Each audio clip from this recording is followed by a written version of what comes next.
She was just a janitor, mopping floors. No one noticed. Until the hospital owner gave her his blood? And the test revealed the unthinkable. She was his long-lost daughter. The one he thought died 23 years ago. Dr. Disdisaps, once just a custodian, but secretly the owner's missing daughter. The hospital hallway reverberated only with the soft whisper of Amara's mop gliding across the floor. Her muscles ached, and her head pounded like a beating drum. Beads of sweat clung to her neck beneath her faded green scrubs. One more hallway, she whispered to herself. Then I can sit. But deep down, she knew rest wasn't coming. The debts at home piled up faster than her wages, and her aunt's health kept declining. Hey, you! The piercing voice startled her, making her grip the mop tighter. Dr. Robert Hale stormed toward her, his lab coat billowing behind him. A coffee cup dangled from his hand, half full and leaking onto the freshly cleaned floor. Yes, sir, she asked gently, eyes lowered. Why is there coffee spilled outside my office? He snapped. Do you cleaners ever get anything right? Amara gulped. I just cleaned there, sir.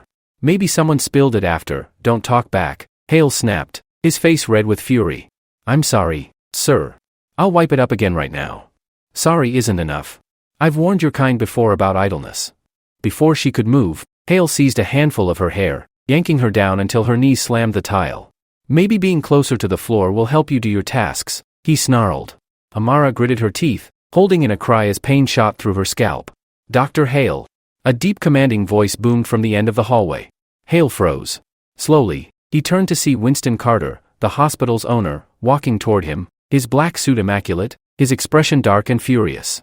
Sir, I didn't know you were here, Hale mumbled, quickly letting go of Amara. Clearly, Winston said coldly. Leave. Now. But sir, now. Hale hurried away without another word. Amara stayed on the floor, hands clutching her head. Winston knelt beside her, his tone soft. Can you stand? She gave a weak nod and tried to get up. But as soon as she put pressure on her legs, the world spun. She doesn't look good, a nurse nearby said quietly. Are you feeling sick? Winston asked, concern in his tone. I'm okay, Amara whispered. Just drained. Before she could say more, her body collapsed. Miss! Winston shouted, catching her before she hit the floor. She's passed out, a nurse exclaimed. Get a stretcher. 2 nurses rushed in, lifting her onto a stretcher and rolling her into a nearby room. Winston stayed close, watching as they monitored her. She's dangerously low on iron, one nurse said quickly. Her pulse is weak. She's losing blood faster than we can manage, another added. What's her blood type? Winston asked. A negative, a doctor replied. Very rare. And we're almost empty. I'm a negative, Winston said without missing a moment. Use mine. Sir, we need to run compatibility tests first, do it. Take whatever you require. As nurses prepared for the transfusion, a young doctor stepped forward. Sir, since this is a rare blood group, we'll run genetic testing along with the match. Standard procedure, to avoid issues. Fine, Winston replied. Just save her. As his blood began entering Amara's veins, Winston stared at her pale face and felt a strange tightness in his chest. Why does she seem so known? In a nearby lab, the technician reviewing the genetic results froze, stunned by what he saw. This can't be right, he whispered.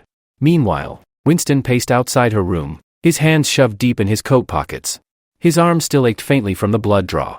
Through the glass, he looked at the unconscious girl. Her face, pale and fragile, was framed by loose curls sticking to her damp cheeks. Her breathing had steadied, though faint. She's stable, a nurse murmured as she walked past. You saved her, Mr. Carter. I didn't do anything brave, Winston replied quietly, voice nearly a whisper. Anyone might have done the same. But deep down, he knew that wasn't true. Rephrased, anyone could have done the exact, but deep inside, he realized that wasn't real. Something about her, the way she looked at him, the quiet strength in her eyes, unlocked an ache inside him that hadn't stirred in decades. Something about her, the way she gazed at him, the silent strength in her gaze, triggered an ache inside him that hadn't moved in decades. Just then, an elderly doctor appeared in the hallway, clutching a clipboard and looking uneasy. Just then, an older doctor emerged in the corridor, gripping a clipboard and looking nervous. Mr. Carter, could we talk in private? Mr. Carter, could we speak in seclusion? Of course, Winston replied. Is she okay? Certainly, Winston answered. Is she all right? She'll pull through, the doctor said. Thanks to your blood donation. She'll recover, the doctor said. Due to your blood contribution. I'm glad. That's what matters. I'm relieved. That's what counts. But the doctor didn't leave. His grip on the clipboard tightened, and his voice dropped low. But the doctor didn't go. His grip on the clipboard stiffened, and his voice lowered quietly. There's something else, sir. There's another thing, sir. Winston's brow furrowed. What is it? Winston's forehead furrowed. What's wrong? The doctor glanced around, then motioned for Winston to follow him into a small consultation office. The doctor looked around, then gestured for Winston to join him in a small meeting room. For rare transfusions like this, he began, we perform advanced DNA typing, standard practice to avoid complications. For uncommon transfusions like this, he started, we conduct advanced DNA typing, routine practice to avoid issues. Winston gave a nod. The doctor took a deep breath. Winston nodded. The doctor inhaled a slow breath. When we compared your DNA markers with hers, we found a 99.9% parent-child match. When we matched your DNA traits with hers, we found a 99.9% father-daughter match. Winston went still. What are you saying? He asked, his voice quiet. Winston froze. What are you implying? He asked, his voice soft. I'm saying, sir, she's your biological daughter. I'm saying, sir, she's your real child. Winston's world tilted. Winston's universe shifted. That's not possible, he said firmly. My daughter died in a house fire 23 years ago. Her body was never found. That's not real, he said strongly. My daughter perished in a house fire 23 years ago. Her body was never recovered. The doctor looked at him with careful sincerity. The doctor stared at him with gentle honesty. Maybe that's because she wasn't in the fire. Maybe she survived, and somehow ended up here. Maybe that's because she wasn't trapped in the fire. Maybe she lived, and somehow landed here. Winston dropped into a nearby chair, his chest tight and pounding. Winston collapsed into a nearby seat, his chest heavy and racing. Does she know? He asked. Does she realize? He asked. The doctor shook his head. The doctor nodded no. No. She told us she was raised by an aunt. That both her parents died in a fire when she was just a baby. No.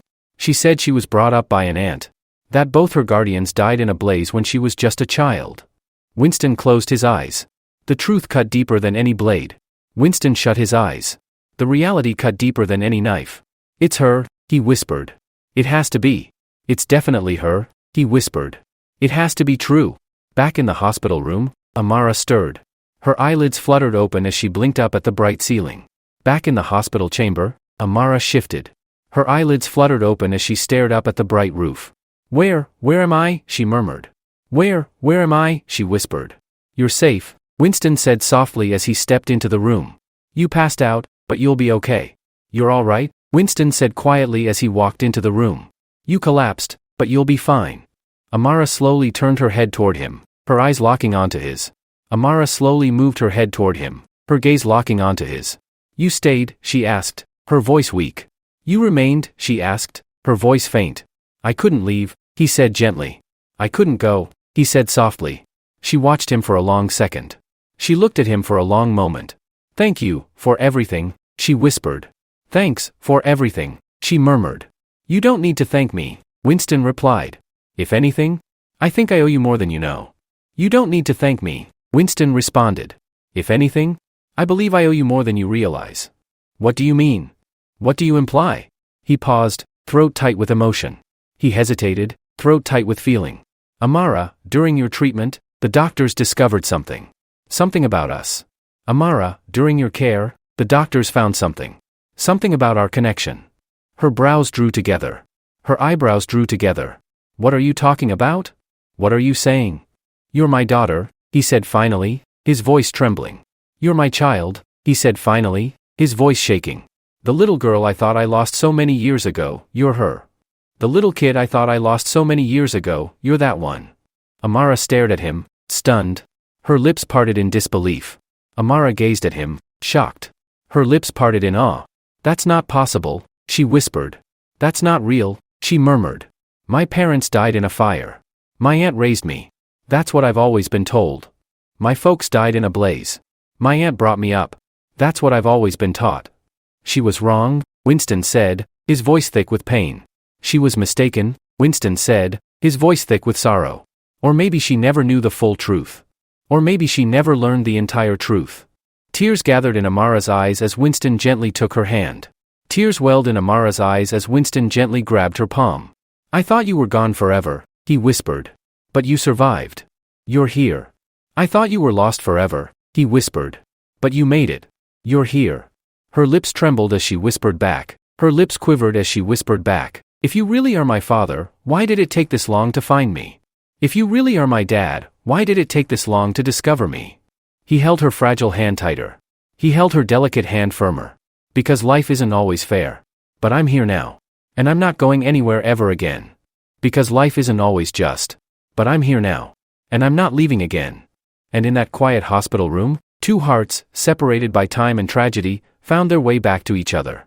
And in that quiet clinic room, two hearts, divided by time and sorrow, found their way back to each other. Father and daughter, broken apart by fate, finally reunited. Father and child, torn apart by destiny, finally together.